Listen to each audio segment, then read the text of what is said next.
ओम नमस्ते, प्रणाम आपको। मानव जीवन के वास्तविक लक्ष्य पर पीछे हमने 2 भागों में विचार किया था हमने दर्शनों में महान दर्शनकार भगवान कपिल मुनि के सांख्य शास्त्र के प्रथम अध्याय के 2-3 सूत्रों पर विचार किया था। विचार करते हुए हमने ये समझा कि मनुष्य जीवन का जो वास्तविक लक्ष्य है वो 3 प्रकार के दुखों से पूर्ण रूप से मुक्त हो जाना है। 3 प्रकार से दुखों की निवृत्ति कर लेने का नाम ही मनुष्य का परम पुरुषार्थ कहता है। परम पुरुषार्थ करने के बाद में मनुष्य के जीवन का उद्देश्य पूर्ण हो जाता है, लक्ष्य पूर्ण हो जाता है। मनुष्य के जीवन को भगवान ने जिस उद्देश्य से निर्मित किया है, ये संसार मनुष्य के लिए जिस हेतु से भगवान ने बनाया है और जिस लिए मनुष्य का जन्म हुआ है, वो जन्म का उद्देश्य उसका पूरा हो जाता है 3 प्रकार के दुखों से मुक्त होने के बाद में। 3 प्रकार के दुख थे: आध्यात्मिक दुख, आदि भौतिक दुख, आदि दैविक दुख। इन पर हमने अच्छे से विचार कर लिया था। प्रथम और दूसरे भाग में आप देख लेंगे YouTube चैनल पर जाकर। अब आगे विचार करेंगे हम इन 3 प्रकार के दुखों से। आध्यात्मिक दुख जो शारीरिक और मानसिक दुख है, शारीरिक आदि व्याधि आदि और मानसिक मनोविकार, तमाम प्रकार के काम, क्रोध, लोभ, मोह, ईर्ष्या, छल, कपट, द्वेष आदि जितने भी दुर्गुण हैं, मानसिक बुराइयां हैं, वो सब। उसके बाद में दूसरा दुख था आदि भौतिक दुख, जो मनुष्यों से और अन्य प्राणियों से मनुष्य को प्राप्त होता है। राग द्वेष के कारण, छल कपट के कारण, ईर्ष्या द्वेष के कारण, नाना प्रकार के दुर्व्यवहार के कारण और अन्य प्राणियों से, मक्खियों से, मच्छरों से, कृमि कीट पतंगों से, सांप बिच्छुओं से और जंगली हिंसक पशुओं से जो हमें दुख की प्राप्ति होती है। और तीसरा दुख था आदि दैविक दुख। आदि दैविक दुख जो हमें देवताओं से अर्थात पंचभूतों से, प्राकृतिक आपदाओं से प्राप्त होता है। इन 3 दुखों का विस्तार से हमने विचार किया था कि मनुष्य इन दुखों से बचने के लिए जो 2 उपायों को अपनाता है, जिनके बारे में भगवान कपिल ने सांख्य शास्त्र में बताया। तो उनके बारे में भगवान कपिल बताते हैं कि वो दोनों जो उपाय हैं, उन दोनों उपाय इन दुखों से पूर्ण रूप से मुक्त करने में असफल है। उनमें से एक उपाय पर हमने अच्छे से विचार किया था, और दुखों से निवृत्ति का जो एक उपाय था जिस पर हमने विचार किया था, वो उपाय था धन। धन और धन से अर्जित या निर्मित जितनी भी वस्तुएं और जितने भी यंत्र आदि हैं, उनके माध्यम से भी मनुष्य पूर्ण रूप से इन 3 दुखों से मुक्त नहीं हो सकता। क्यों नहीं हो सकता? संसार में प्रत्यक्ष देखा जाता है। भगवान कपिल कहते हैं, न दृष्टा तत्सिद्धि निवृत्ते अपि अनुवृत्ति दर्शनात्। न दृष्टा तत्सिद्धि, बोले ये दोनों जो उपाय हैं, एक उपाय पर हमने चर्चा की, दूसरा उपाय है वैदिक उपाय। वैदिक उपाय में यज्ञ, याग आदि जो कर्मकांड हैं, जिनके माध्यम से मनुष्य सोचता है कि मुझे इन दुखों से मुक्ति मिल जाएगी, और जिसके माध्यम से बहुत प्रयास और प्रयत्न भी किया जाता है। हाँ, उससे समाज का बहुत भला होता है। यज्ञ याग आदि करने से वायुमंडल शुद्ध होता है, और विद्वानों के आगमन से, उनके विचारों के आदान प्रदान से सामान्य जनमानस का मानसिक, आत्मिक, सामाजिक, पारिवारिक कल्याण होता है, बहुत लाभ होता है, बहुत अच्छे विचार मिलते हैं, जिनसे जीवन के अंदर बहुत प्रकार से मनुष्य के कल्याण की उम्मीद जागती है और मनुष्य अपना भला करता भी है। नाना प्रकार के अंधविश्वासों से, नाना प्रकार की दुष्प्रवृत्तियों से, नाना प्रकार के बुराइयों से आदमी छूट जाता है।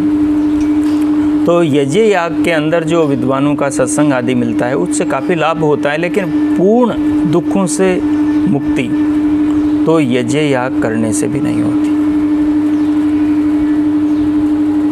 ये बात थोड़ी आपको खटकेगी, लेकिन थोड़ा समझेंगे तो आगे ये बात स्पष्ट हो जाएगी।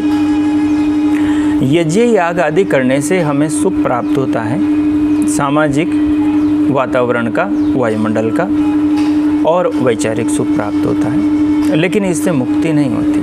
सामाजिक जीवन में सुधार होता है, आत्मिक जीवन में सुधार होता है, लेकिन सीधी मुक्ति नहीं होती। क्यों नहीं होती, उसका कारण आगे आएगा। और यज्ञ याग आदि करने से जो पुण्य प्राप्त होता है, जो पुण्य कर्माशय बनता है, वो जो पुण्य कर्माशय हैं उससे स्वर्ग की प्राप्ति होती है। स्वर्ग का मतलब है दूसरा मनुष्य का जन्म। स्वर्ग का मतलब है सुख। स्वर्ग यानी ऐसा स्थान, ऐसे माँ बाप, ऐसा परिवार, ऐसा वातावरण, ऐसा माहौल, ऐसा देश, ऐसा नगर का दूसरे जन्म में प्राप्त होना, जहाँ खूब सुख हो, अच्छी व्यवस्थाएं हो, अच्छे पढ़े लिखे माँ बाप हो, वैदिक धर्म से जुड़े माँ बाप हो, जिनके अंदर मांसाहार हैं और दुर्व्यसनों की लत हैं, गाली गलौच आदि हैं, तमाम प्रकार की बुराइयाँ न हो। उन सारी बुराइयों से बचे हुए अच्छा परिवार, अच्छे माँ बाप के घर में जन्म होना ही यज्ञ याग आदि उत्तम कर्म कांडों का फल है। क्योंकि जो पुण्य करते हैं उस पुण्य का हमें फल मिलता है। और किस रूप में मिलता है? जाति, आयु और भोग के रूप में। जाति का मतलब है मनुष्य जाति, पशु जाति, पक्षी जाति, कृमि कीट पतंग, वृक्ष लताओं की जाति। ये जो जातियां हैं इनका हमें जीवन मिलता है, इनका हमें शरीर मिलता है। इन योनियों में हम जाते हैं अपने कर्मानुसार। लेकिन मनुष्य बहुत अच्छे कर्म करें तो उसको फिर से मनुष्य का शरीर मिल सकता है। तो मनुष्य का शरीर मिलेगा तो वो इस दिशा में, अच्छी दिशा में तो जाएगा ही सही, लेकिन उसको अच्छी आयु भी मिलेगी। जाति के अनुसार मनुष्य की योनि में आएगा तो मनुष्य की जितनी लगभग आयु होती है 100 वर्ष की, तो उतनी आयु उसको मिलेगी। उस आयु को वो घटा बढ़ा भी सकता है। और दूसरा, उसको भोगों की प्राप्ति होगी। भोगों के अंदर उसका स्वास्थ्य भी आ जाएगा, उसका शरीर आ जाएगा, उसके माँ बापों का पढ़ा लिखा होना और धन वैभवों का घर के अंदर होना, वो सारी चीज़ें आ जाएगी। लेकिन इन सब के होने के बावजूद भी शरीर तो मनुष्य का ही रहेगा। अब मनुष्य का शरीर रहेगा तो मनुष्य के शरीर के होने के साथ में ही ये तीनों दुख जो हैं, आध्यात्मिक दुख, आदि भौतिक दुख और आदि दैविक दुख, ये तीनों दुख भी साथ में लग जाएंगे। आप संसार में देख ले, किसी भी बड़े घराने में चले जाएं, संसार में ऐसा एक भी आदमी नहीं मिलेगा जिस आदमी को कभी कोई रोग ना हुआ हो, कोई बीमारी नहीं हुई हो, कभी नहीं हुई हो। और अपवाद की बात हम नहीं कर रहे, नियम की बात हम कर रहे हैं। तो सब लगभग बीमार होते ही हैं, साल 6 महीने में होते ही हैं, और कुछ तो बहुत ज़्यादा होते हैं। और जिनके घर में तो बहुत ज़्यादा अंधन होता है तो वहाँ बहुत ज़्यादा आलस्य प्रमाद भी होता है, क्योंकि बहुत सुविधाएं होती है तो आदमी आलस्य प्रमादी हो ही जाता है, परिश्रम का अभाव हो जाता है, तो शरीर में अपने आप बहुत सारे रोग आ जाते हैं। और मानसिक विकार, राग द्वेष, छल कपट, ईर्ष्या द्वेष, काम क्रोध लोभ मोह, तमाम प्रकार के ये जो दोष हैं, दुर्गुण हैं, ये हमें परिवार से भी मिलते हैं, ये हमें माहौल से भी मिलते हैं। जिस समाज में हम रहते हैं वहाँ का कैसा वातावरण है, उस वातावरण से भी मिलते हैं। और माँ बाप के संस्कारों का और परिवार के संस्कारों का और जो हमारी शिक्षा है, जो पढ़ाई है स्कूल कॉलेज की, उनके संस्कारों का भी और टीवी आदि के संस्कारों का भी हम पर, विचारों का हम पर बुरा प्रभाव पड़ता है। अच्छा बुरा प्रभाव दोनों पड़ते हैं। तो एक चीज़ वो भी है। और दूसरा, जो आदि भौतिक दुख हैं वो तो देखते ही आप, सामने वाले के घर में कोई बड़ी गाड़ी आ गई, सामने वाले के घर में उसका बच्चा बहुत अच्छा पढ़ लिखने वाला है, आपका नहीं है, तो आप दुखी हैं, पत्नी चिढ़ती हैं, ठीक है, या जीवन साथी ठीक नहीं मिला, उसके विचार नहीं मिले, या माँ बाप उस प्रकार के नहीं हैं, अनुकूल नहीं हैं। माँ बाप ठीक हैं तो बच्चे ठीक नहीं हैं, पड़ोसी ठीक नहीं हैं, जहाँ रहते हैं वहाँ का वातावरण ठीक नहीं है, पास में कीचड़ है, पास में नाला निकला हुआ है, बहुत ज़्यादा मच्छर हैं, तो आदि भौतिक दुख कहीं पर भी, या बस स्टैंड के पास में आपका घर है, रेलवे स्टेशन के पास में है, बहुत ज़्यादा हॉर्न बजते हैं, बहुत ज़्यादा ध्वनियाँ होती हैं, या बहुत उष्ण प्रदेश में हैं आप, या बहुत शीतल प्रदेश में हैं आप, या आप वन भाग में हैं, तो आदि भौतिक दुखों से भौतिक दुखों से आप नहीं बच सकते, कोई नहीं बच सकता। चाहे कितने ही बड़े घराने में जन्म ले लें, कितने ही यज्ञ याग आदि उत्तम श्रेष्ठ पुनित कर्म करके कितना ही ज़्यादा पुण्य संग्रहित कर लें और कैसा ही मनुष्य का जन्म प्राप्त कर लें, लेकिन दुख तो फिर भी रहेगा। दुख से नहीं बच सकते, दुख तो फिर भी रहेगा। तो इसलिए कहा कि यज्ञ याग आदि कर्मों से भी पूर्ण रूप से इन तीनों प्रकार के दुखों से हम छूट नहीं सकते। और प्राकृतिक आपदाओं से कौन बचता है साहब? आज यहाँ बाढ़ आ गई, फलानी नदी में तूफान आ गया, गांव बह गया, फलानी नदी में उफान आ गया, गांव बह गया, बादल फट गए, गांव का गांव बह गया, डूब गया, वहाँ भूस्खलन हो गया, धरती खिसक गई, प्लेटें हिल गई,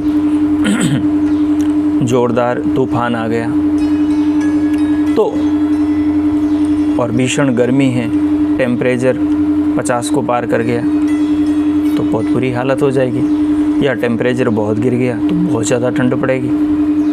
कहाँ कहाँ बचेंगे आप? तो तीनों दुखों से जब तक मनुष्य का शरीर है तब तक आप बच नहीं सकते, तब तक ये तीनों दुख रहेंगे। तो इसलिए कहा कि जैसे धन और धन से अर्जित वस्तुओं से और साधनों से एक उपाय हो गया, दूसरा उपाय वैदिक कर्म कांड आदि से, यज्ञ याग आदि से। इन दोनों उपायों से, इन तीनों दुखों से पूर्ण रूप से मनुष्य कभी मुक्त नहीं हो सकता। और कहा भी कि निवृत्ति अपि अनुवृत्ति दर्शनात्, यदि धन से और धन से उपार्जित वस्तुओं से, साधनों से, यज्ञ याग आदि कर्म कांडों से आप कुछ समय के लिए इन दुखों को दूर भी कर देते हैं, तो उन दुखों की पुनरावृत्ति होती। भूख प्यास की आप देखते ही हैं, वस्त्र आभूषण की आप देखते ही हैं, और भी बहुत सारी चीज़ें हैं जो जीवन से जुड़ी हुई हैं। सबके साथ आपके स्वभाव नहीं मिलते, विचार नहीं मिलते, आदान प्रदान में मुश्किलें आती हैं, बहुत सारी हजारों बातें। तो इसलिए इन दोनों उपायों से, तीनों दुखों से पूर्ण रूप से मनुष्य कभी नहीं छूट सकता। तो एक बात तो ये हो गई। तो इसलिए तो फिर दुखों से छूटने का और क्या उपाय है? दुखों से कैसे छूटेगा? तो उसके उपाय पर भी आगे भगवान कपिल ने चर्चा करी, लेकिन उससे पहले एक बात और भी उठा ली गई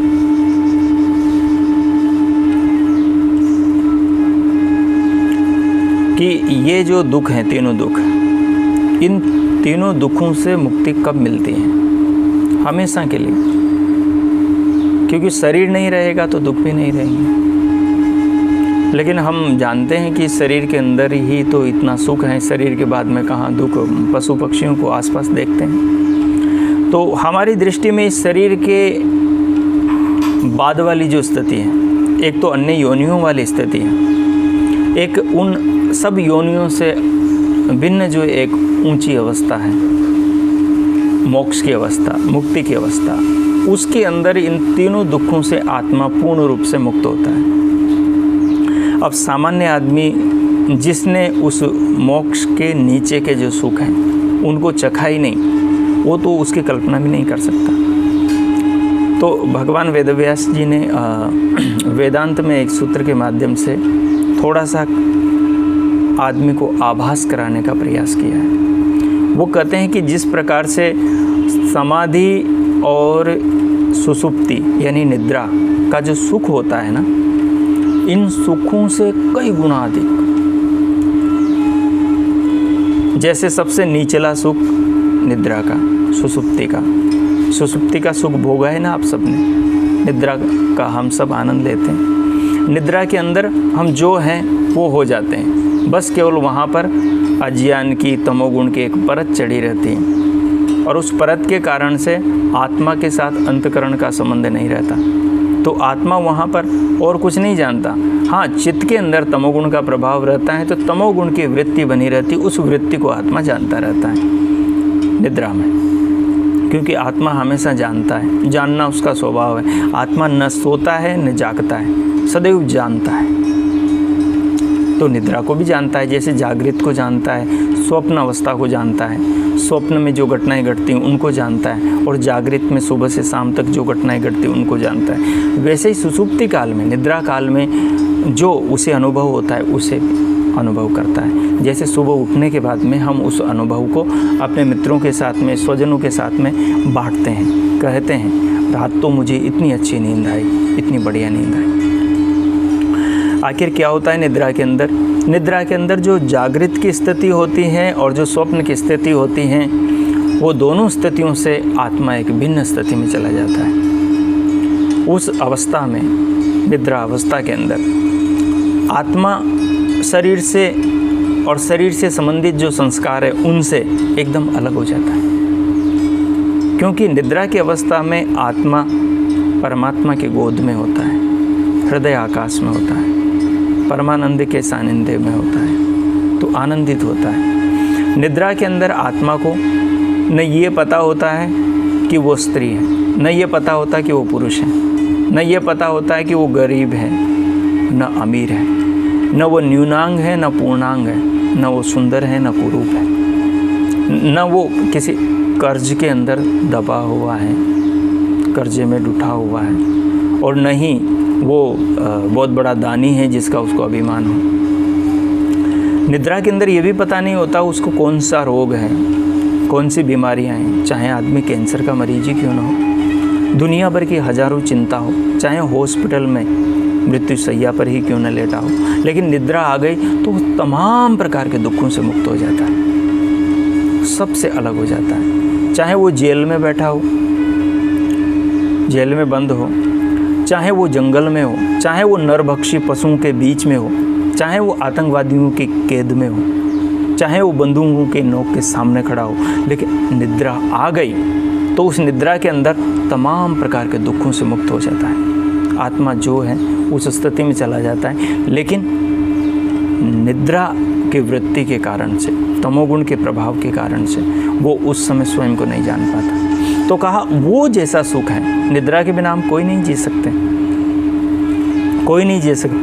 5 दिन 7 दिन की नींद यदि आप न ले तो आदमी मर जाएगा, शरीर ही काम नहीं करेगा, क्योंकि शरीर की जो मशीनरी है, शरीर के अंदर का जो सारा सिस्टम है, सारा तंत्र है, शरीर के अंदर की जो सारी शक्तियाँ हैं, सारे पुर्जे हैं, उनको सारी शक्तियाँ, सारी ऊर्जा निद्रा के समय मिलती है, क्योंकि सारा सिस्टम काम करना बंद कर देता है। बस कुछ शरीर का सिस्टम है ना, वो काम करता रहता है। निद्रा में भी नस नाड़ियों का काम चलता रहता है, लेकिन अंतकरण है और इंद्रियां हैं, और ज्ञानेंद्रियां, कर्मेंद्रियां और अंतकरण, ये सब काम बंद कर देते हैं। शरीर को विश्राम मिलता है और शरीर के अंदर पुनः शक्ति संचित होती है, इकट्ठी होती है, तो पुनः फिर जागरण के बाद में उसी से काम करता है। तो निद्रा का जैसा सुख है, इस सुख से कई गुना बढ़कर समाधि का सुख है।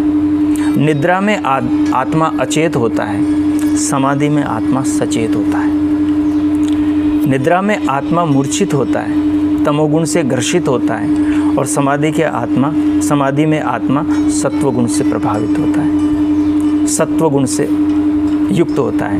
तो उस स्थिति के अंदर वो सब चीज़ों को जानता है, जो ध्यान में चिंतन चल रहा होता है, और वो चिंतन जब समाधि की स्थिति तक पहुंचता है तो उस स्थिति में पहुंचकर वो सब चीज़ों को ऐसे देखता है जैसे कि जागृत में हम अपनी आँखों से चीज़ों को देख रहे हो, ऐसे देखता है। वो अपार सुख है, निद्रा से बहुत ऊंचा सुख। उस समय भी शरीर का भान नहीं होता, उस समय भी शरीर का बोध नहीं होता। शरीर एक मूर्ति की तरह, शरीर एक प्रतिमा की तरह, शरीर जड़वत स्थिर हो जाता है। ये तो थोड़ी भी देर ध्यान में बैठेंगे तो उसी में ही शरीर की वैसी स्थिरता की अनुभूति होती है, सत्वगुण के बढ़ते ही, और बड़ा आनंद आने लगता है। जो साधक बैठते हैं साधना में, उन साधकों को इस बात के पता है, वो अनुभव करते हैं। तो समाधि का सुख भी अद्भुत है।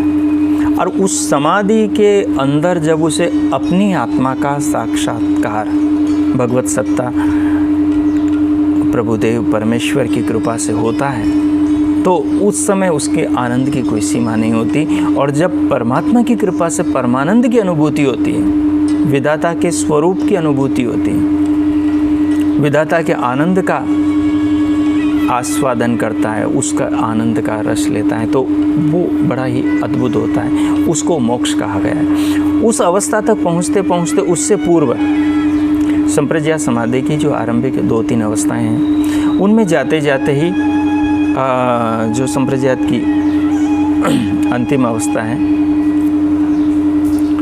तो उस तक पहुँचते पहुँचते ही उसको वैराग्य हो जाता है। और इतना वैराग्य का अर्थ वो नहीं है जो लोग समझते हैं दुनिया में, कि घर बार को, पत्नी बच्चों परिवार को, इन सब को छोड़कर जंगल में चले जाना वैराग्य नहीं। वस्तुओं का ठीक ठीक उपयोग विवेक पूर्वक करना, मतलब जिस वस्तु से, व्यक्ति से, परिस्थिति से नुकसान हो उसका प्रयोग न करना, और जिससे आत्म कल्याण में, आत्मनिर्माण में, आत्म उन्नति में सहायता मिलती हो उसका उपयोग करना ही वैराग्य है। वो नहीं है कि सब कुछ छोड़ देना और आलसी और प्रमादी होकर कहीं दूसरों के दिए हुए अन्न पर आश्रित होकर ही जीवन निर्वाह करना। हाँ, भिक्षा मांगना चाहिए, लेकिन वो उसका उद्देश्य अलग है, वो अभी विषय हमारा नहीं। तो मोक्ष कहते हैं पूर्ण रूप से मोह के क्षय को। मोह को अविद्या कहा है। यूट्यूब चैनल में अभी अविद्या पर हमारा प्रकरण चल रहा है, तो वहाँ सुन भी सकते हैं आप वहाँ, कि किस प्रकार से हम कितनी अविद्या में हैं, इसका पता हमें कैसे लगे, तो ध्यान के माध्यम से वहाँ। तो दोनों प्रकार के उपाय हैं। उन उपायों के माध्यम से तीनों प्रकार के दुखों का पूर्ण रूप से विनाश, नाश बिल्कुल नहीं होता है। कुछ होता है, लेकिन फिर वो दुखों की पुनरावृत्ति हो जाती है। जैसे भूख फिर लगती है, प्यास पूर्ण लगते हैं, बीमार फिर हो जाते हैं, कपड़े फिर नए लेने पड़ते हैं, आदि आदि वगैरह वगैरह। तो इन सब से, तीनों प्रकार के दुखों से छूटता है आत्मा मोक्ष की प्राप्ति हो जाने पर, मोक्ष के मिल जाने पर। जब तक मोक्ष नहीं मिलेगा तब तक नहीं छूटेगा। अब वो मोक्ष मिलता क्यों नहीं, उस मोक्ष के न मिलने में कारण क्या है, मतलब हम संसार में क्यों बंधे हुए हैं, उस पर मैं अगले भाग पर आपसे विचार करूँगा। अभी इतना ही। ओम प्रणाम। परमेश्वर आपका मंगल करे। इति ओम शांति।